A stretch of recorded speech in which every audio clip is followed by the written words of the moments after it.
Hello दोस्तों, नमः शिवाय। दोस्तों, अक्षय तृतीया का पवित्र त्योहार आने वाला है जो कि 2025 में 30 अप्रैल को पड़ रहा है। तो सर्वप्रथम तो आपको ये त्योहार की बहुत बहुत शुभकामनाएं, बधाई। जैसे कि नाम है अक्षय तृतीया, वैसे जो भी कर्म करते हैं वो अक्षय हो जाता है, मतलब उसकी गिनती नहीं होती, अनंत हो जाता है। तो इस दिन करें क्या? प्रातःकाल स्नान करें, सूर्य भगवान को अर्घ्य दें, भगवान विष्णु और माता लक्ष्मी की पूजा करें और पूजा करने के बाद अपनी सामर्थ्य के अनुसार आप जो भी मतलब भगवान को भोग में अर्पण कर सकते हैं वो अर्पण करें। वैसे पीली चीजें अर्पण करें तो ज्यादा अच्छा है। इसके अलावा आप उनकी आरती करें, उनके बीज मंत्रों का जाप करें, भगवान विष्णु के और माता लक्ष्मी के बीज मंत्रों का जाप कर सकते हैं, विष्णु सहस्त्रनाम का पाठ कर सकते हैं, भगवान विष्णु की कथाओं का मतलब श्रवण कर सकते हैं, कनकधारा स्रोत पढ़ सकते हैं, श्री सूक्तम पढ़ सकते हैं। बाकी कहा जाता है कि अक्षय तृतीया के दिन दान पुण्य का बहुत ज्यादा महत्व है। आप जो भी दान करते हैं ना, अनंत गुना फल मिलता है, अक्षय हो जाता है। इसके अलावा ये भी कहा जाता है कि इस दिन जो है, ये दिन जो है परशुराम जयंती के रूप में भी बनाई जाती है। कहा जाता है कि परशुराम भगवान का इस दिन जन्म हुआ था। तो हमारी धार्मिक मान्यताओं के आधार पर कहा जाता है कि कथाओं में मतलब काफी कथाएं हैं, तो उसमें मतभेद भी हो सकता है। भविष्य पुराण के अनुसार साकल नामक स्थान पर एक धर्म नाम का धर्मात्मा बनिया रहता था।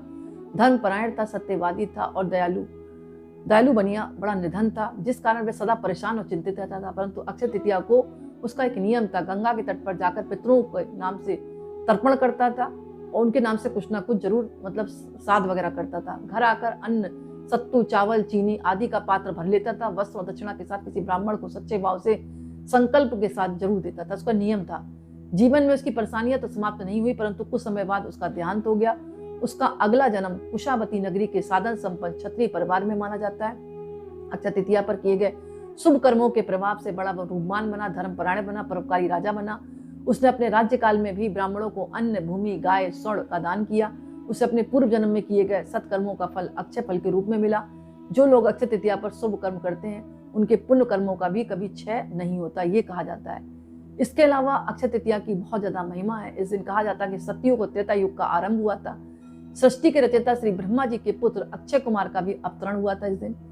माँ अन्नपूर्णा का भी जन्म दिवस के रूप में मनाया जाता है ये दिन। महर्षि परशुराम की जयंती के भी दिन, जयंती का भी मतलब इस दिन माना जाता है कि महर्षि परशुराम का जन्म हुआ था। भागीरथ माँ गंगा अवतरण का भी मतलब दिन माना गया है। इसके अलावा धन के देवता श्री कुबेर जी को भी इस दिन खजाना मिला था। मतलब जिससे हम खजाना मांगते हैं ना, उन देवता को भी इसी दिन खजाना प्राप्त हुआ। तो धन के देवता श्री कुबेर जी को इस दिन खजाना मिला था। भगवान श्री कृष्ण के बचपन के मित्र सुदामा का भी मिलन इसी दिन हुआ था। इसलिए ये तिथि बहुत शुभ है अपने आप में। महाभारत काल में जब दुर्योधन ने द्रौपदी का चिरहरण किया तो उस दिन अक्षय तृतीया थी। भगवान श्री कृष्ण ने द्रौपदी की पुकार सुनकर उनकी रक्षा की।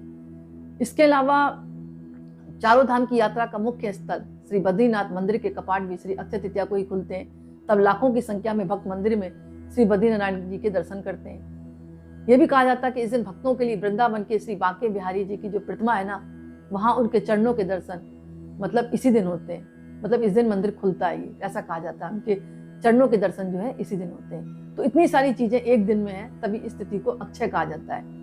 और ये तिथि जो चिरंजीवी तिथि के नाम से भी जानी जाती है, क्योंकि इस दिन महर्षि परशुराम का जन्म दिवस मनाया जाता है।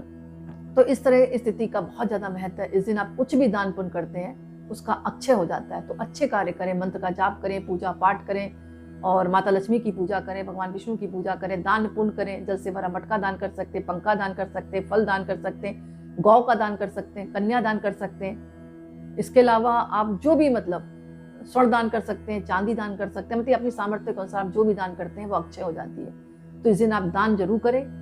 और जौ का दान कर सकते हैं, जौ घर पर लाकर भी रख सकते हैं। यानी दान का और खरीदने का इस दिन बहुत सर्वश्रेष्ठ मुहूर्त माना जाता है ये अक्षय तृतीया। तो आप खरीदे भी, जौ खरीदते कहते हैं सोने के बराबर मतलब घर में वृद्धि होती है। तो जौ का दान भी खरीदे भी, चांदी सोना जो भी आप खरीद सकते हैं वो जरूर खरीदें और दान भी करें। यानी खरीदने का भी मुहूर्त शुभ माना गया है। तो अपनी सामर्थ्य के अनुसार जो आप खरीद सकते हैं वो खरीदें और जो आप दान कर सकते हैं वो दान करें। लेकिन अपने मन को सात्विक रखें, सात्विक भोजन करें, किसी के लिए गलत सोचे नहीं इस दिन, क्योंकि गलत सोचेंगे तो वो भी अच्छे हो जाएगा। आप गलत ही सोचते रहेंगे जीवन भर और वो आपको कहते हैं ना फल प्राप्त नहीं होगा, बल्कि उल्टा फल प्राप्त होगा। तो अच्छा सोचे, लोगों का भला करें। प्याऊ लगवा सकते हैं, जल से भरा मटका दान कर सकते हैं अपने पितरों के नाम से। शरबत बनाकर आप राहगीरों को पिला सकते हैं, यानी जो भी आप कर सकते हैं, जल का, अन्न का, कपड़ों का दान करें अपनी सामर्थ्य के अनुसार। अपने मन को शुद्ध रखें और इस दिन हो सके तो पूरा दिन पूजा पाठ में लगाएं ताकि वो अक्षय हो जाए आपकी पूजा पाठ।